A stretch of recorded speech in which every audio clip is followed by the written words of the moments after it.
कि जिस तरह से अरविंद केजरीवाल को न्यायिक हिरासत में भेजा गया, चूंकि न्यायिक हिरासत में राजधानी कोर्ट में पेश करने से पहले high level meeting Tihar jail में बुलाई गई थी और अब ये बड़ा अपडेट सामने आ रहा है कि जेल नंबर 2, 3 और 5 में हलचल तेज हो गई है। फैसले के बाद हलचल तिहाड़ जेल में तेज हो गई। जेल नंबर 2, 3, 5 को अलर्ट किया गया है। तिहाड़ जेल में आज हाई लेवल मीटिंग हुई थी, उसके बाद अब 15 अप्रैल तक जेल में रहेंगे केजरीवाल और केजरीवाल के जेल में रहने के फैसले के बाद तिहाड़ जेल में हलचल तेज हो गई है। क्या कुछ अपडेट रिया आपके पास? जी देखिए, शुरुआत से ही जो है अभी हम जिस हिसाब से जानकारी साझा मिल रही थी, जिसमें ये भी कहा जा रहा था कि बीते जो 2 दिन है उसमें तिहाड़ जेल में हाई लेवल मीटिंग हो रही थी। हालांकि अभी इससे पहले सूत्रों से यही खबर आ रही थी कि जो तिहाड़ जेल है उसमें अरविंद केजरीवाल को रखा जाना है और इसी वजह से जो मीटिंग है, हाई लेवल मीटिंग, उनकी सुरक्षा को लेकर की जा रही थी, जिनमें की अभी तक हालांकि वो पुष्टि नहीं हो पाई कि कौन से कमरे में रखा जाएगा, लेकिन 5 नंबर जो कमरा है उसकी बातचीत लगातार हो रही थी। लेकिन अभी जिस हिसाब से नया अपडेट आया, जिसमें कि आपने खुद दर्शकों को बताया कि लगभग जो 2, 3 और 5 जो रूम नंबर है वो कहीं ना कहीं पर उनमें हलचल मची है, यानी कि उनमें किस तरीके से जो इंतजाम है सुरक्षा के वो होंगे और इन तीनों ही कमरों में से किसमें अरविंद केजरीवाल को रखा जाएगा और उसका सुरक्षा का स्तर जो है वो किस तरीके से होगा और तमाम क्या सुविधाएं वहां पर पहुंचाई जाएंगी और किस हिसाब से जेलिंग स्टाफ होगा और किसके नेतृत्व में जो है वो पूरी जो सुरक्षा व्यवस्था है उसको रखा जाएगा। ये सारे जो डिसीजन है वो तिहाड़ जेल के माध्यम से लिए जाने हैं। हालांकि अभी क्योंकि देखिए समय काफी नजदीक आ चुका है, क्योंकि हिरासत की अगर बात करें तो उनको दे दी गई है, जिसका मोहर लग चुकी है, तो अब कहीं ना कहीं पर हलचल का बढ़ना वो जरूर दिखाता है। लेकिन उनके अगर बात करें तो जेल जाने से पहले जिस हिसाब से उन्हें राहत जो है उनके मिलने को लेकर दी गई, जिनमें कि सुनीता केजरीवाल का नाम है कि वो मुलाकात उनसे कर सकती हैं। लेकिन देखिए जेल के अंदर की भी जिस हिसाब से उनके जो वकील हैं उन्होंने मांग को रखा है अरविंद केजरीवाल के माध्यम से ही, जिसमें उन्होंने मांग की है कि जो जेल है, जेल के अंदर जो कमरा है उसमें एक टेबल और कुर्सी का इंतजाम होना चाहिए और उसी के साथ में ये भी कहा गया है कि कुछ जो किताबें हैं, 3 किताबें हैं जिसका जिक्र बार बार हम दर्शकों को बता रहे हैं कि अरविंद केजरीवाल के जो वकील है उनकी तरफ से किया गया है और कुछ दवाइयों की जो बातचीत है वो भी की गई है। लेकिन तिहाड़ जेल में देखिए सुरक्षा का होना बेहद जरूरी है, क्योंकि एक तरह से अगर देखेंगे तो वो सीटिंग सीएम है अरविंद केजरीवाल और अभी तक ये नतीजा नहीं आया है कि आखिर दिल्ली की जो प्रशासन व्यवस्था है उसको आगे कौन संभालेगा, या फिर जिस तरह से अरविंद केजरीवाल और खुद आम आदमी पार्टी का ये लगातार बयान भी रहा है कि चाहे सलाखों के पीछे हो या फिर कस्टडी में हो, अरविंद केजरीवाल की जो सत्ता है, जो सरकार है, वो जेल से भी चलेगी। तो इस पर कितनी मोहर लगती है या फिर बिल्कुल रिया, जेल से सरकार चलाने की बात चूंकि लगातार की जा रही है कि किस तरह से जेल में सरकार चलेगी, जेल से किस तरह से आदेश दिए जाएंगे, ये देखने वाली बात होगी। लेकिन लोकसभा चुनाव अब नजदीक आता जा रहा है, दिन पर दिन अब ये काउंटडाउन शुरू हो गया है, दिन पर दिन कम होते जा रहे हैं। 19 अप्रैल को पहली वोटिंग है, पहले चरण का मतदान 19 अप्रैल को होगा। लेकिन जिस तरह से अरविंद केजरीवाल के समर्थन में तमाम विपक्षी दल एकजुट हुए हैं, हाल ही में इंडिया ब्लॉक की रैली भी हुई है।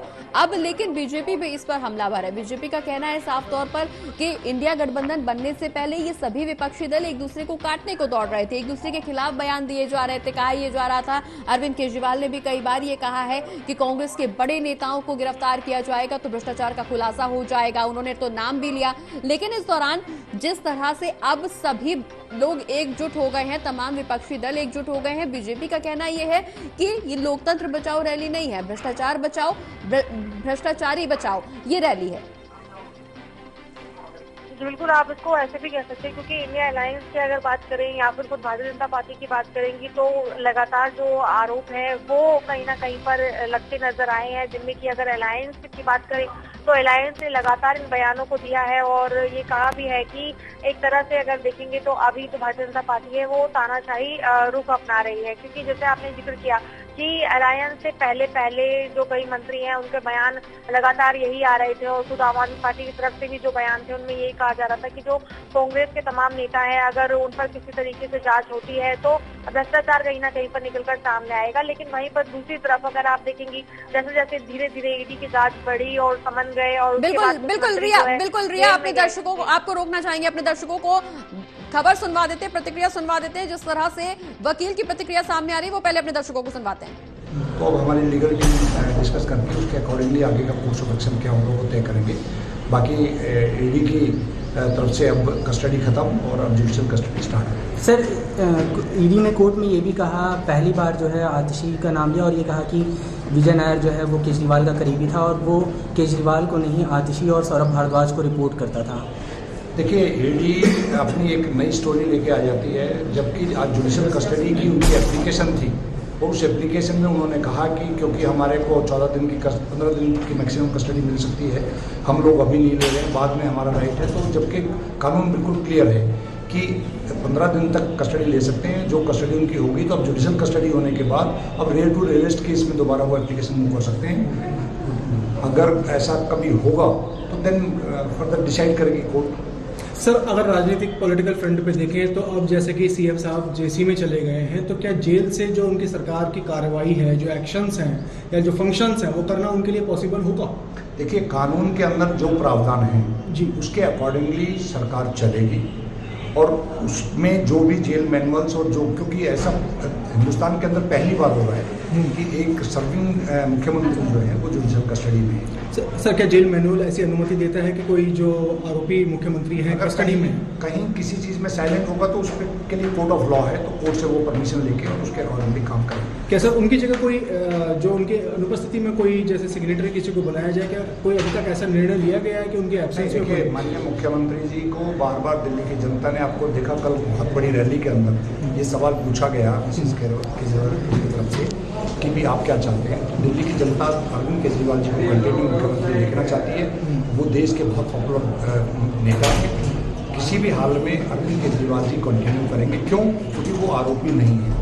उनके खिलाफ जो भी एलिगेशन लगाए गए हैं वो अभी किसी भी कोर्ट में प्रूव नहीं हुए।